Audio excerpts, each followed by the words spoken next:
بسم اللہ الرحمن الرحیم۔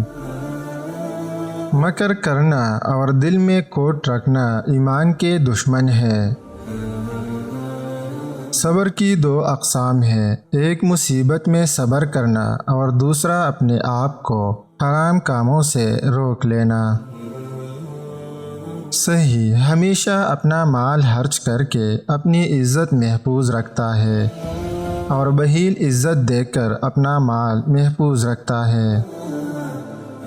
بے قراری سے نقصان کے سوا کچھ حاصل نہیں ہوتا، کیونکہ آدمی کی سب امیدیں پوری ہونے والی نہیں ہے۔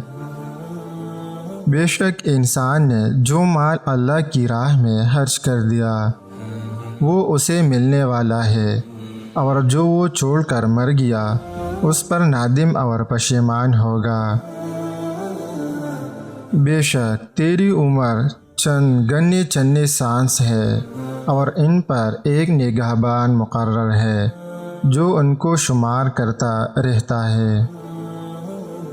تمہاری جانیں کچھ قیمت رکھتی ہیں، اور جس نے جنت کے سوا کسی چیز کے عوض اسے فروخت کیا وہ بڑی مصیبت میں پڑا۔ بخیل دنیا میں فقیروں جیسی زندگی بسر کرتا ہے، مگر آخرت میں اس کا حساب امیروں جیسا لیا جائے گا۔ جو شخص اپنی قدر آپ نہیں جانتا تو کوئی دوسرا شخص بھی اس کی قدر نہیں پہچانتا۔ جب کسی کے احسان کا بدلہ ادا کرنے سے تمہارے ہاتھ قاصر ہو تو زبان سے اس کا شکریہ ضرور ادا کرو۔ جو شخص مطلبی اور خود غرض ہے وہ نہ بھائی ہے اور نہ ہی نیک۔ 5 امر نہایت برے ہیں، علماء میں بدکاری، بوڑھوں میں زنا، حکام میں دولت کی حرص، دولت مندوں میں بخل اور عورتوں میں بے حیائی۔ کسی کی تباہی پر خوش نہ ہو، کوئی خبر نہیں کل زمانہ تمہارے ساتھ بھی یہی سلوک کرے۔ کمینے کو اگر تجھ سے کوئی کام ہو تو تنگ کرتا ہے، اور اگر تجھے اس سے کوئی مطلب ہو تو تکلیف دیتا ہے۔ اپنا فرض ادا کرنا نجات اور اس میں کوتاہی کرنا تکلیف کا باعث ہے۔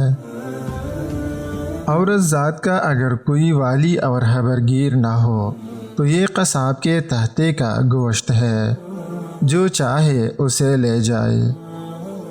اپنے آپ کو اچھا سمجھنا نقص کی دلیل ہے اور کم عقلی کی نشانی ہے۔ کمینی کے عزت کرنا اتنا ہی برا ہے جتنا شریف آدمی کی عزت کرنا اچھا ہے۔ عقل مند وہ ہے جس کا آج کل سے اچھا ہے۔ عورتوں پر فریفتہ ہونا بیوقوف لوگوں کی خصلت ہے۔ کامل مومن وہ ہے جو لوگوں کی تکلیف کو برداشت کرے مگر کسی کو تکلیف نہ دے۔ اچھا وہ ہے جو اچھے لوگوں سے دوستی پیدا کرے، کیونکہ آدمی کا وزن ویسا ہی ہوتا ہے جیسا اس کا دوست ہوتا ہے۔ اپنی گھروں سے مکڑیوں کے جالے دور کرو، یہ تنگ دستی کا باعث ہوتے ہیں۔ آزمائش سے پہلے کسی پر اعتبار کرنا عقل کے خلاف ہے۔ حرص کرنے والا ہمیشہ ایسی مصیبت میں رہتا ہے کہ کبھی اس سے چھٹکارا نہیں پا سکتا۔